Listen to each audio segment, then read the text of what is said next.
The world of Runeterra is massive, and its history is just as large. In this series, I'm going to help you learn about its entire history, from the beginning when there was nothing to modern day. So buckle in, hit that subscribe button, and let's get right into it. Sometime after the initial sapient marine species started to pop up in the Guardian Sea, a new civilization of demigods would come to be in the northern frozen lands. These demigods would begin to terraform the land known as Vorjard. Most of our understanding about the demigods comes from myths, fables, and legends passed down through many generations. Though the validity of these tales is up for debate, it's still no doubt that the demigods had a major hand in the formation of the land that would soon become known as the Freljord. Many thousands of years later, new mortal species would begin to pop up all over the lands of Runeterra. Trolls, minotaurs, yetis, and most notably for the future of Runeterra, the humans. The humans would gather into many settlements and tribes, creating a vast network of civilizations that would cover the lands of Runeterra. These humans would quickly become the most common and widespread of the many races found on Runeterra, settling in nearly every corner of the world. Some of the first kingdoms would begin to arise at this time. The humans of ancient Ionia, known as the First Lands at this time, would begin to adapt their environment and live harmoniously with the spirit realm. It was around this time that many of the spirit yordles would begin to live openly with the various mortal civilizations. The humans that settled in the northern lands of Vorjard would gather into various tribes and begin worshipping the Freljordian demigods that shaped the lands. On an unknown continent in the eastern hemisphere of Runeterra, another group of humans began to settle, some of which would eventually become the ancient and now lost Kingdom of Camavor. As the many mortal civilizations began to settle into their respecting lands of Runeterra, the many kingdoms under the sea would begin to disappear. Not much is known about what exactly caused this disappearance. Some say a rising amount of predators in the sea, or even a migration to the land masses, may have caused their rapture. That said, there are many scattered ruins along the ocean floor that can still be found in the seas today for those brave enough to explore them.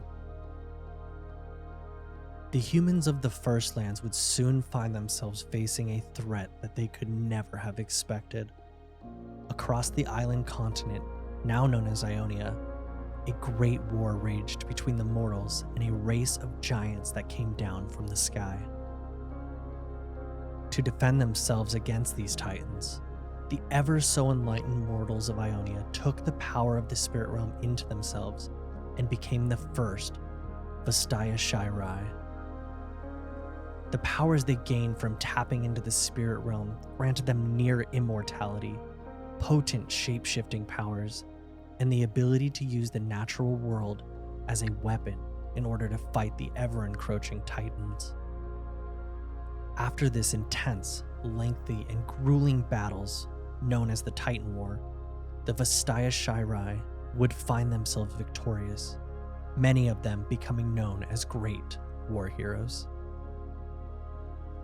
The remains of this war are found across Ionia in the form of mysterious, ancient ruins and battlefields.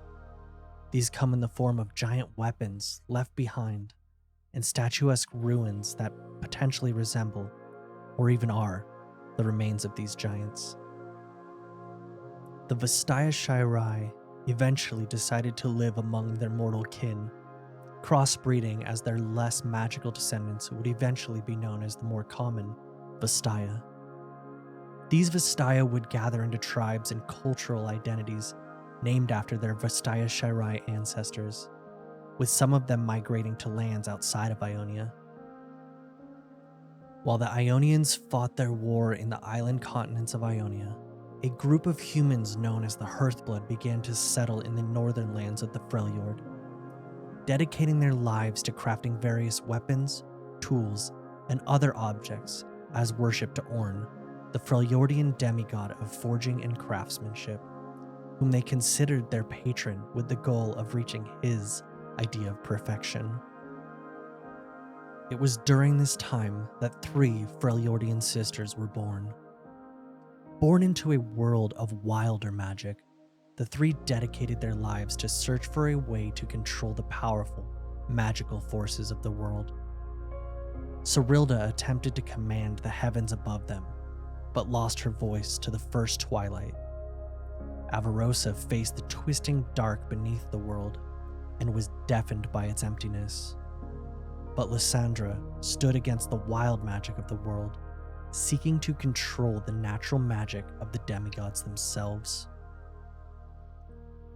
One of the most warlike demigods, Valhere, was vocally angered by the 3 sisters' defiance in their conquest for power, while other gods sought to reason with the sisters. Valhere, being enraged by the sisters' attempt to control the demigods' magic, sought the help of his older brother Orn to forge weapons and armor for his Ursine army. Orn, seeking to reason with the mortal humans, refused his younger brother. A horrific fight erupted between the 2 brothers, eventually leading to Valhere cursing his brother's name, stripping himself of his rune-inscribed armor, and destroying Orn's followers, the devoted Hearthblood. Emboldened by his rage, Valhere confronted Lysandra in battle. He would eventually overpower her, striking her down and slashing her eyes, blinding her in front of her own army. Cyrilda, now mute, and Avarosa, deaf, had given up on their respective conquests, but Lysandra, now blind, had not. Lysandra, still wishing to gain control of the powers that the demigods wielded, resorted to the art of dreamwalking. Using this skill, she was able to communicate with the Watchers. Unknown to her sisters, Lysandra would strike a deal with the Watchers, granting her and her sisters near immortality and the power to take back the Freljord from the demigods. As with all great powers though, the Watchers granted these powers in exchange for preparing Runeterra for the arrival of the Void. With their newfound power, the 3 sisters would unite the Freljord and begin their conquest to defeat the Freljordian demigods.